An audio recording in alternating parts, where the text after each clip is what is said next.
Hi friends, welcome back to my channel. Friends, ಇವತ್ತಿನ video ಹುಡುಗರಿಗೆ ಮಾತ್ರ.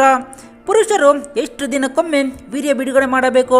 ಪ್ರತಿದಿನ ನಿಮ್ಮ ಕೈಯಿಂದ ಸ್ವಯಂ ತೃಪ್ತಿನ ಪಡೆದುಕೊಂಡ್ರೆ ಏನಾದರೂ ಪ್ರಾಬ್ಲಮ್ ಆಗುತ್ತಾ? ಮುಂದೆ ಮಕ್ಕಳು ಆಗಲ್ವಾ? ನನ್ನ ಬಾಡಿಗೆ ಏನಾದರೂ ಪ್ರಾಬ್ಲಮ್ ಆಗುತ್ತಾ? ನನ್ನ ಬಾಡಿ ಏನಾದರೂ ವೀಕ್ ಆಗುತ್ತಾ? ನನ್ನ ಅಂಗ ಏನಾದರೂ ಚಿಕ್ಕದಾಗುತ್ತಾ? ಮದುವೆ ಆದರೆ ಮುಂದೆ ಏನು ಗತಿ ಅಂತ ತುಂಬ ಹುಡುಗರಿಗೆ ಟೆನ್ಷನ್ ಮೇಲೆ ಟೆನ್ಷನ್ ಇರುತ್ತೆ. ಹಾಗಾದರೆ ಇದರ ಬಗ್ಗೆ ಸ್ವಲ್ಪ ತಿಳಿದುಕೊಳ್ಳೋಣ ಬನ್ನಿ. ಫ್ರೆಂಡ್ಸ್, ನೀವೇನಾದರೂ ನಮ್ಮ ಚಾನಲ್ಗೆ ಹೊಸಬರಾಗಿದೆ ದಯವಿಟ್ಟು ಲೈಕ್ ಮಾಡಿ, ಶೇರ್ ಮಾಡಿ, ಸಬ್ಸ್ಕ್ರೈಬ್ ಮಾಡಿ. ಬನ್ನಿ ವಿಡಿಯೋನ ಶುರು ಮಾಡೋಣ. ಫ್ರೆಂಡ್ಸ್, ಪ್ರತಿಯೊಂದಕ್ಕೂ ನಿಮ್ಮ ವಯಸ್ಸು ಮುಖ್ಯ ಆಗಿರುತ್ತೆ.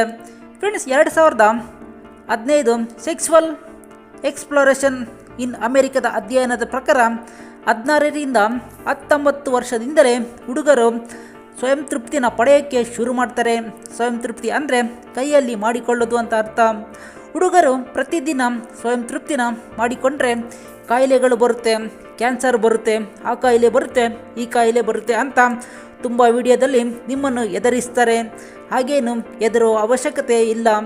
ಹುಡುಗರು 25 ವರ್ಷದವರೆಗೂ ನೀವು ಎಷ್ಟು ಬಾರಿ ಬೇಕಾದರೂ ಮಾಡಬಹುದು.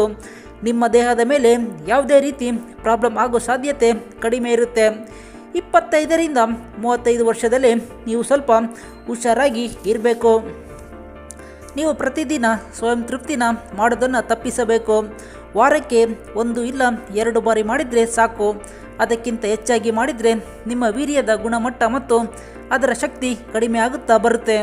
ಶಕ್ತಿ ಅಂದರೆ ಒಬ್ಬ ಆರೋಗ್ಯವಂತ ಹುಡುಗನಲ್ಲಿ 15 ಮಿಲಿಯನ್ನಿಂದ 200 ಮಿಲಿಯನ್ನಷ್ಟು ವೀರ್ಯದ ಕೌಂಟಿಂಗ್ ಇರಲೇಬೇಕು. ಅದಕ್ಕಿಂತ ಜಾಸ್ತಿ ಇದ್ದರೆ ತುಂಬ ಒಳ್ಳೆಯದು. ಆದರೆ 15 ಮಿಲಿಯನ್ಗಿಂತ ಕಡಿಮೆ ಇದ್ದರೆ ನಿಮಗೆ ಮುಂದೆ ಮದುವೆ ಆದ ಮೇಲೆ ತಂದೆ ಆಗುವ ಸಾಧ್ಯತೆ 50% ಕಡಿಮೆ ಇರುತ್ತೆ. ಅದಕ್ಕೆ ಪ್ರತಿಯೊಬ್ಬ ಹುಡುಗರು, ಪುರುಷರು ವಾರಕ್ಕೆ 1 ಇಲ್ಲ 2 ಬಾರಿ ಮಾಡಿದರೆ ಸಾಕು. ದಿನಕ್ಕೆ 2 ಇಲ್ಲ 3 ಬಾರಿ ಮಾಡಿದರೆ ತೊಂದರೆ ಆಗೋ ಸಾಧ್ಯತೆ ತುಂಬಾ ಇರುತ್ತೆ. ಇದನ್ನು ಪುರುಷರು ಕೇರ್ಲೆಸ್ ಮಾಡಬೇಡಿ. ಇದರ 2ನೇ ಭಾಗ ಇನ್ನೊಂದು ವಿಡಿಯೋದಲ್ಲಿ